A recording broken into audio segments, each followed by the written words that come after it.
Indian forest act 1927 के लागू होने के बाद सरकार ने जंगलों को 3 अलग अलग श्रेणियों में बांट दिया। सबसे पहले आरक्षित वन बनाए गए, जिन्हें सबसे अधिक सुरक्षा दी गई।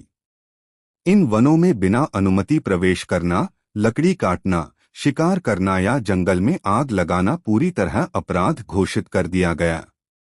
आरक्षित वन पर सरकार का पूर्ण नियंत्रण होता है और आम लोगों के अधिकार लगभग समाप्त कर दिए गए। इसके बाद संरक्षित वन बनाए गए। संरक्षित वन ऐसे जंगल होते हैं जहां सरकार नियम बनाकर यह तय करती है कि क्या किया जा सकता है और क्या नहीं। इन वनों में कुछ गतिविधियां, जैसे सीमित चराई या लकड़ी काटना, अनुमति के साथ की जा सकती हैं, लेकिन अंतिम निर्णय सरकार और वन विभाग के हाथ में रहता है। इन दोनों के बाद ग्राम वन की व्यवस्था की गई। ग्राम वन वे जंगल होते हैं जिन्हें गांव के लोगों के उपयोग के लिए दिया जाता है, ताकि वे अपनी दैनिक आवश्यकताओं जैसे ईंधन और लघु वन उपज को पूरा कर सकें। हालांकि ग्राम वन में भी लोगों को पूरी स्वतंत्रता नहीं होती और उन्हें सरकार द्वारा बनाए गए नियमों का पालन करना अनिवार्य होता है।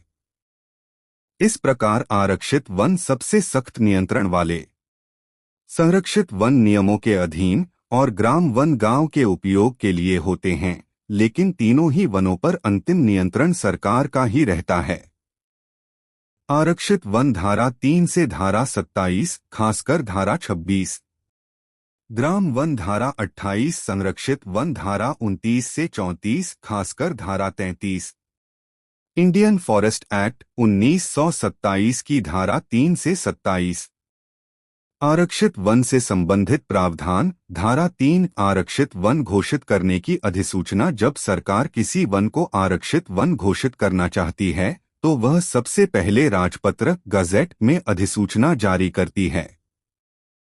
इस अधिसूचना से यह प्रक्रिया शुरू होती है कि वह क्षेत्र आगे चलकर आरक्षित वन बनेगा।